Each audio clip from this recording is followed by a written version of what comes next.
Hey everyone, welcome to the Everyday Human podcast. My name is Easton Taverna. Each day I'll share a reflection written by me and inspired by literature, poetry, music, movies, video games, and more. And after that, I'll share a prompt for you to write your own reflection. Together, we'll explore what it means to be human. Every month, we'll walk a new path, taking a look at life, death, the universe, and everything in between. Thanks for coming along. I'm glad you're here.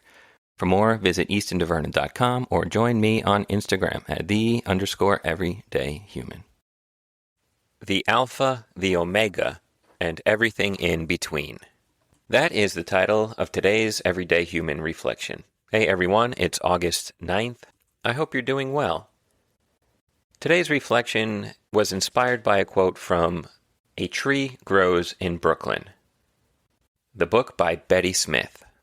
Interesting little note about this novel. It started as a nonfiction piece. This is according to Wikipedia, and it was called They Lived in Brooklyn. And eventually it became this semi-autobiographical novel, I guess. It's always interesting to me when a project starts, how it evolves, and what it turns into in the end. You never really know when you start out on a creative endeavor. It's a part of the journey, and it is a lot of fun. Okay, the quote for today goes like this. Francie went over to stand at the great window from which she could see the East River 20 stories below. It was the last time she'd see the river from that window. The last time of anything has the poignancy of death itself. This that I see now, she thought, to see no more this way. Oh, the last time how clearly you see everything, as though a magnifying light had been turned on it. And you grieve because you hadn't held it tighter when you had it every day.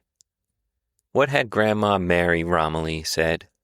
To look at everything always, as though you were seeing it either for the first time or last time. Thus is your time on earth filled with glory. And here is my reflection.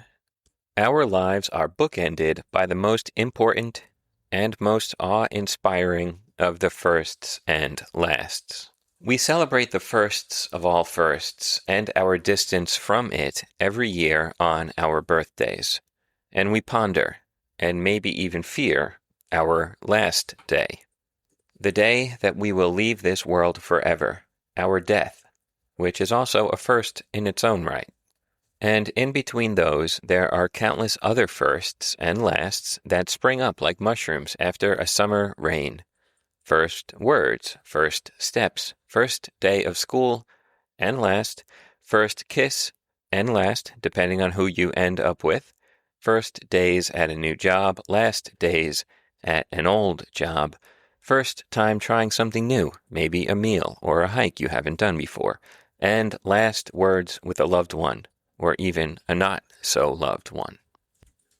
I would argue sometimes these firsts and lasts are special, and sometimes they are not. They seem to carry a certain unique weight to them. Our senses are heightened, our emotions are more potent.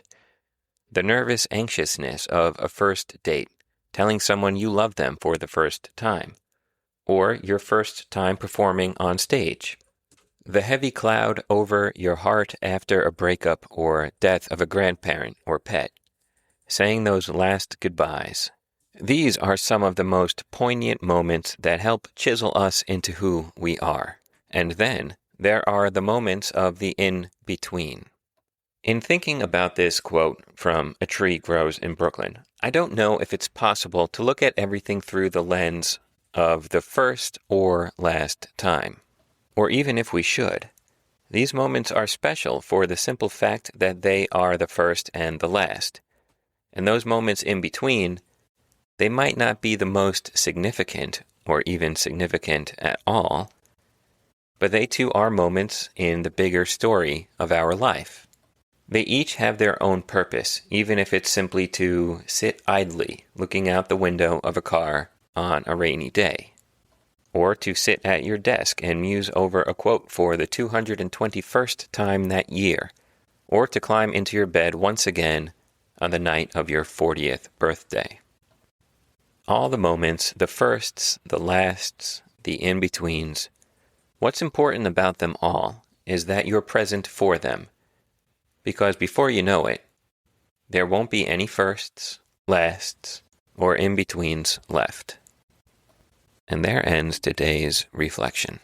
We might sometimes look down on those in-between moments, right? Look at them as like a slog, a part of the routine.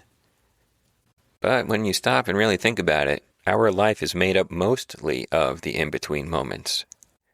We're usually not having these big, grand first and last moments every day. And sure, it can breathe some new life or appreciation into the mundane to look at those in-betweens as firsts and lasts. Because I guess some of them really might be your last, we just never know. But I think it's also good to really just appreciate them for what they are. Just a small little piece, a little bit of color in the broader painting of your life. All right, now it is time for your reflection question. Ask yourself the following. Am I being truly present and acknowledging the firsts, the lasts, and those moments in between? All right, that is it for today, August 9th. I'll be back tomorrow, August 10th, with another reflection. Have a good one, and take care.